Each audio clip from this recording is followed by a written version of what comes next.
അറിയില്ല. ഇനിയിപ്പം അതിൻ്റെ ഒരു നിയമ നടപടികൾ അറിയില്ല. മനാഫിനെ ഒന്നാം പ്രതിസ്ഥാനത്തു നിന്ന് മാറ്റാൻ വേണ്ടി ഏറെക്കുറെ തീരുമാനമായ വിവരം പുറത്തു വന്നിരിക്കുകയാണ്.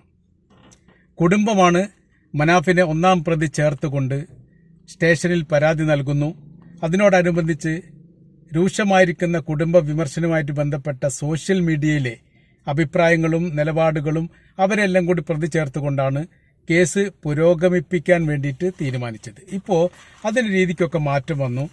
ഒന്നാം പ്രതിസ്ഥാനത്ത് മനാഫ് വേണ്ട, അത് വലിയ രീതിയിലുള്ള വിമർശനം ഇതുമായിട്ട് ബന്ധപ്പെട്ട് ഉണ്ടാവും എന്നൊക്കെ മനസ്സിലാക്കിയിട്ടായിരിക്കും, അല്ലെങ്കിൽ ഒരു നിഷ്കളങ്കനാണ് മനാഫ് എന്ന് ബോധ്യപ്പെട്ടതിന്റെ അടിസ്ഥാനത്തിലായിരിക്കും ഒരുപക്ഷെ എങ്ങനെ ഉണ്ടാവുന്നത്. ഏതായിരുന്നാലും അർജുനുമായിട്ട് ബന്ധപ്പെട്ട ലോറിയും അതിന്റെ മുതലാളിയായിരിക്കുന്ന മനാഫും അതിന്റെ വിവാദങ്ങളും ഇപ്പോഴും കത്തിപ്പടർന്നുകൊണ്ടിരിക്കുകയാണ് കേരളത്തിലുടനീളം. മീഡിയകളിൽ, സോഷ്യൽ മീഡിയയിൽ നിന്ന് അത് മീഡിയ ഏറ്റെടുത്തു. മീഡിയയാണ് ഇപ്പോൾ ആഘോഷിച്ചു കൊണ്ട് നടക്കുന്നത്. വിഷയമെന്ന് പറയുന്നത് സത്യസന്ധനായിരിക്കുന്ന ഒരു വ്യക്തിയാണ് മനാഫ് എന്ന കാര്യത്തിൽ ആർക്കും സംശയമില്ല. 72 ദിവസം ഏറെക്കുറെ പൂർണ്ണമായിട്ടെന്ന് തന്നെ പറയാം. ഈ അപകട ദുരന്തം നടന്ന കർണാടകയിലായിരുന്നു ഇദ്ദേഹം ഉണ്ടായിരുന്നത്. അവിടുന്ന് ലോറി കണ്ടെത്തുന്നവരെ വലിയ ശ്രമങ്ങളൊക്കെ നടത്തി. അദ്ദേഹത്തിന്റെ ഫാമിലി ബാക്ക്ഗ്രൗണ്ടിനെ കുറിച്ചോ സാമ്പത്തിക സ്രോതസ്സിനെ കുറിച്ചോ ആർക്കും അറിയില്ലായിരുന്നു. ഇപ്പോൾ അദ്ദേഹം വലിയൊരു പണക്കാരനാണ്, സാമ്പത്തികപരമായി വലിയ മുന്നേറ്റമുള്ള വ്യക്തിയാണ്. അങ്ങനെ നിസ്സാരമായിരിക്കുന്ന വ്യക്തിയല്ല എന്ന് ഏറെക്കുറെ ബോധ്യമാതിപ്പയാണ്. സാധാരണ രീതിയിലൊക്കെ ഒരു മീഡിയക്കാർ നോക്കുന്ന സമയത്ത് ഒരു മുഷിഞ്ഞ വസ്ത്രം ധരിച്ച് ഏറ്റവും ലളിതമായ രീതിയിൽ ജീവിതം നയിക്കുന്ന ഒരു വ്യക്തിയായിട്ടാണ് മനസ്സിലാക്കാൻ പറ്റുന്നത്. അതിനപ്പുറം തന്നെ അദ്ദേഹത്തിന്റെ സംസാര രീതി തന്നെ നോക്കുന്ന സമയത്ത് ഒരു ഗ്രാമീണ പശ്ചാത്തലത്തിലുള്ള ഒരു സംസാരമായിട്ടാണ് അദ്ദേഹത്തെ കാണുന്നത്. മനാഫിന്റെ ലോറി ഡ്രൈവറായിരിക്കുന്ന അർജുനനുമായുള്ള ആ സൗഹൃദ ബന്ധം ഇദ്ദേഹത്തെ കാണാതായതോടുകൂടി അത് ഇരട്ടിച്ചു. പിന്നെ കണ്ടെത്തുക, ജീവനോടുകൂടി കണ്ടെത്താനുള്ള ശ്രമങ്ങൾ, അതില്ലെങ്കിൽ ജീവനില്ലാതെങ്കിലും ബോഡി കണ്ടെത്തുക എന്നുള്ള ശ്രമങ്ങളൊക്കെ ഉണ്ടായി. ഈ ദിവസങ്ങളിലിടയിൽ വലിയ രീതിയിലുള്ള മാനസിക സമ്മർദ്ദങ്ങളും പ്രയാസങ്ങളും യഥാർത്ഥത്തിൽ മനാഫ് അനുഭവിച്ചിട്ടുണ്ട്. എന്തിനു വേണ്ടിയിട്ടാണ് അർജുനെ വളരെ അത്യാവശ്യമായിട്ട് തന്നെ അല്ലെങ്കിൽ അടിയന്തരമായി തന്നെ ലോറിയും ഡ്രൈവറെയും കണ്ടെത്താൻ വേണ്ടി ശ്രമിക്കുന്നത്? സാധാരണ രീതിയിൽ ഒരു മുതലാളി ശ്രമം നടത്താറില്ലല്ലോ എന്നുള്ളതും, ഇതിന്റെ ഈ വാഹനത്തിന്റെ അകത്ത് ചന്ദനമാണ് അല്ലെങ്കിൽ നിയമവിരുദ്ധമായിരിക്കുന്ന മറ്റെന്തെങ്കിലും വസ്തുക്കളുണ്ട്, അതുകൊണ്ടാണ് ഈ ശ്രമം നടത്തുന്നത് എന്ന രീതിയിലൊക്കെ വലിയ ആരോപണങ്ങൾ മനാഫിന്റെ നേരെ വന്നു. അതിനൊന്നും പ്രതിരോധിക്കാൻ വേണ്ടി യഥാർത്ഥത്തിൽ മനാഫിന് സാധിച്ചിട്ടില്ല. കാരണം എന്ന് പറഞ്ഞാൽ ഒരു രാഷ്ട്രീയക്കാരനെ പോലെയോ അല്ലെങ്കിൽ സംസാരശേഷിയുള്ള ഒരു വ്യക്തിയെ പോലെ സംസാരിക്കാത്ത ഒരു വ്യക്തിയാണ് എന്നതിനാൽ പെട്ടെന്ന് ഓരോരോ കാര്യങ്ങൾ ആരോപിക്കുന്ന സമയത്ത് മറുപടി പറയുക എന്നുള്ളത് വലിയ പ്രയാസമാണ്. പക്ഷേ മനാഫ് എന്ന് പറയുന്നത് നിഷ്കളങ്കനെ മീഡിയക്കാർ കണ്ടെത്തി. അദ്ദേഹം വളരെ സത്യസന്ധനാണ്. അദ്ദേഹം വളരെ സൗഹൃദത്തോടു കൂടി തന്നെയാണ് ഈ പ്രവർത്തനങ്ങൾ നടത്തിയത്. ഏതായിരുന്നാലും ഉദ്ദേശശുദ്ധിയോടു കൂടി തന്നെ പ്രവർത്തിച്ചതിന്റെ ഫലമായി അദ്ദേഹത്തിന് അർജുൻ എന്ന് പറയുന്ന ഡ്രൈവറെ കണ്ടെത്താൻ വേണ്ടി സാധിച്ചു. കേരളം മുഴുവനും അഭിനന്ദിച്ചു. അതിനുശേഷം അദ്ദേഹത്തിനെ ഈ ബോഡി എടുക്കുന്നു, അത് അടക്കം ചെയ്യുന്നു. ആ കർമ്മ രീതികളൊക്കെ കഴിഞ്ഞതോടുകൂടി പിന്നീട് ഇത് റൂട്ട് മാറിയാണ് സഞ്ചരിക്കുന്നത്. നമുക്കറിയാം, കുടുംബക്കാർ വലിയ രീതിയിലുള്ള ആരോപണം ഉന്നയിക്കുന്നു. ഈ ആരോപണങ്ങൾക്കൊക്കെ തെളിവ് അന്വേഷിച്ചുകൊണ്ട് ഈ മനാഫ് നടക്കുന്നു. ഈ അർജുന് വേണ്ടി പിരിവ് നടത്തിയെന്ന് പറയുന്നു. പിരിവ് നടത്തിയിട്ടുണ്ടെങ്കിൽ അത് തെളിയിക്കണം, അതല്ലെങ്കിൽ മാനേജർ സ്ക്വയറിൽ ഞാൻ വന്ന് നിൽക്കാം, നിങ്ങൾക്ക് എന്നെ എറിഞ്ഞു കൊല്ലാന്നൊക്കെ പറയുമ്പോൾ അതൊരു നിഷ്കളങ്കനായിരിക്കുന്ന സത്യസന്ധനായിരിക്കുന്ന ഒരു വ്യക്തിയുടെ ഹൃദയത്തിൽ നിന്നുള്ള വാക്കുകളായിട്ടാണ് യഥാർത്ഥത്തിൽ കേരളം അതിനെ അഭിസംബോധന ചെയ്ത് എന്നുള്ളതാണ് യാഥാർത്ഥ്യം. അർജുന്റെ ഫാമിലിയെ സംബന്ധിച്ചിടത്തോളം അവർ വലിയ രീതിയിലുള്ള മാനസികം പ്രയാസം അനുഭവിക്കുന്നതാണ്. ഒരു വ്യക്തി നഷ്ടപ്പെട്ട വ്യക്തി ഒരിക്കലും തിരിച്ചു വരില്ല. സഹോദരിയെ സംബന്ധിച്ചിടത്തോളം, കുട്ടികളെ സംബന്ധിച്ചിടത്തോളം, അമ്മയെ സംബന്ധിച്ചിടത്തോളം ഒക്കെ വലിയ രീതിയിലുള്ള ഒരു ദുരന്തം തന്നെയാണ് അവരെ പിടികൂടപ്പെട്ടത്. എന്നിട്ട് പോലും കേരളത്തിലെ ജനങ്ങൾ മനാഫിനോടൊപ്പം നിന്നു എന്ന് പറയുമ്പോൾ എന്താണ് ഇവിടെ നടന്നത്, എന്താണ് ഇവിടെ സംഭവിച്ചുകൊണ്ടിരിക്കുന്നത് എന്നതും പല രീതിയിലുള്ള അന്വേഷണത്തിന് വിധേയമായിരിക്കുന്ന കാര്യമാണ്. ഇപ്പോൾ ഏറ്റവും ഒടുവിലായിട്ട് മനാഫ് പറഞ്ഞതിൻ്റെ അടിസ്ഥാനത്തിൽ 75,000-ഓളം രൂപ ശമ്പളമായി നൽകുന്നുണ്ട് എന്നുള്ളതാണ്. അത് ഏറെക്കുറെ മരത്തിന്റെ ജോലി എടുക്കുന്ന സമയത്ത് ലോറിക്കാരെ സംബന്ധിച്ചിടത്തോളം ബത്ത കിട്ടുമ്പോൾ 50,000 മേലെ 75,000 ചിലപ്പോൾ 1,00,000 രൂപയൊക്കെ കിട്ടാനുള്ള സാധ്യത വളരെ കൂടുതലാണ്. ഇത് ബത്തയാണ് കണക്കാക്കുന്നത്, ശമ്പളമായിട്ടല്ല. ശമ്പളം ഈ കേട്ടുന്ന ലോറിയുടെ കിട്ടുന്ന ലോറിയുടെ വാടകയ്ക്കനുസരിച്ചിട്ടാണ് 15% ബത്ത കണക്കാക്കുമ്പോൾ ഏറെക്കുറെ അദ്ദേഹം പറഞ്ഞത് എൻ്റെ അഭിപ്രായത്തിൽ സംഖ്യ കുറവാണ്. അതിൽ കൂടുതൽ കിട്ടാനുള്ള സാധ്യതയാണ് കാണാൻ വേണ്ടി സാധിക്കുന്നത്. പിന്നെ എല്ലാ ദിവസവും ലോഡൊന്നും ഉണ്ടാവില്ല. കിട്ടുന്ന ലോഡിന് നിശ്ചയിക്കുന്ന വാടകയുടെ 15% അതിപ്പോൾ 18% വരെ ആയിട്ടുണ്ട്. ആ ശതമാനം കൂട്ടുന്ന സമയത്ത് ഏകദേശം നമുക്ക് മനസ്സിലാക്കാൻ പറ്റുന്നതാണ്. ഇങ്ങനെയാണ് ഇതിൻ്റെ ഡ്രൈവർക്ക് കിട്ടുന്ന ബത്തകൾ ഉണ്ടാകുന്നത്. ലോറി ക്ലീനർമാർ ഇപ്പോൾ സാധാരണഗതിയിൽ ലോറിയിലൊന്നും ഇല്ലാത്തത് കൊണ്ട് ഈ കിട്ടുന്ന അത്രയും സംഖ്യ യഥാർത്ഥത്തിൽ ഡ്രൈവർക്കുള്ളതാണ്.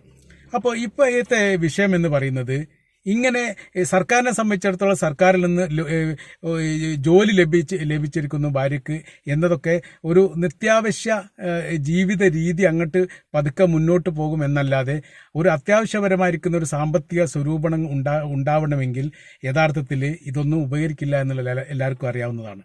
ഇപ്പോൾ മനാഫിലേക്ക് ഇത് മടങ്ങി വരികയാണ്. അതിൻ്റെ പ്രധാനമായിരിക്കുന്ന കാരണം എന്ന് പറയുന്നത് ഇൻഷുറുമായിട്ട് ബന്ധപ്പെട്ട കാര്യത്തിലൊക്കെ മനാഫിൻ്റെ നിലപാടുകളൊക്കെ വളരെ നിർണായകമാണ്. അത് ഈ വിഷയവുമായിട്ട് ബന്ധപ്പെട്ട് വളരെ പ്രധാനമായിരിക്കുന്ന ഒരു വിഷയമാണ്. അത് നമുക്ക് ഏതാണെങ്കിലും ഈ വിഷയവുമായിട്ട് ബന്ധപ്പെട്ട് കുറച്ചധികം പറയാനുള്ളത് കൊണ്ട് നമുക്ക് അടുത്ത വീഡിയോയിൽ പറയാം.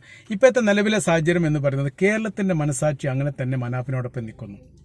മനാഫിൻ്റെ കുടുംബത്തെ വിമർശിച്ചുകൊണ്ടും പല മീഡിയകളും സോഷ്യൽ മീഡിയയും രംഗത്ത് വരുന്നു.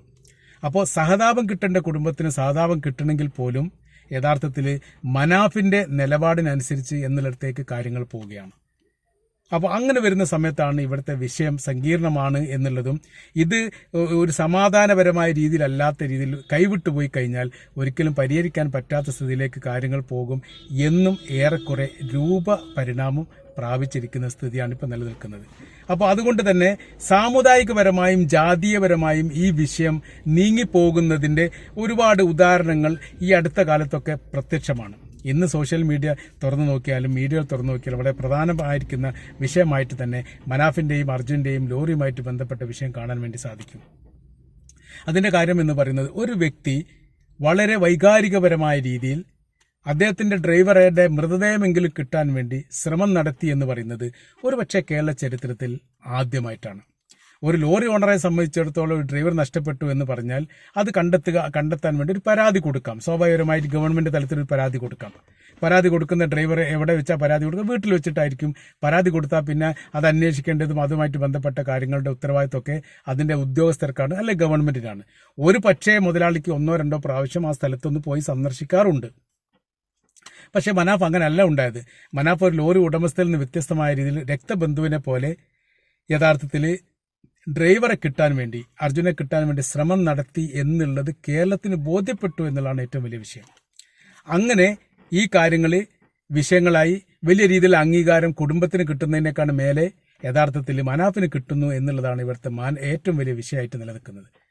അപ്പോൾ ദുരന്തം നടന്ന വീട്ടിലെ കുടുംബക്കാർക്കും കിട്ടുന്നതിനേക്കാൾ വലിയ അംഗീകാരവും സ്വാധീനങ്ങളും വലിയ രീതിയിലുള്ള ചർച്ചയും മനാഫും എന്നെ കേന്ദ്രീകരിച്ച് നടന്നു വരുന്നു എന്നതിനാൽ അസ്വസ്ഥരായിരിക്കുന്ന രീതിയിലാണ് പിന്നീടുണ്ടായിരിക്കുന്ന ഈ പത്രസമ്മേളനം വിളിക്കുന്നതും അവരുമായിട്ട് ചാനലിന് അഭിമുഖം കൊടുക്കുന്നതും ഇത്തരം പ്രവർത്തികളൊക്കെ ചെയ്യുന്നത് എന്നുള്ളത് യഥാർത്ഥത്തിൽ വിമർശനത്തിന് വിധേയമായിരിക്കുന്ന കാര്യമാണ്.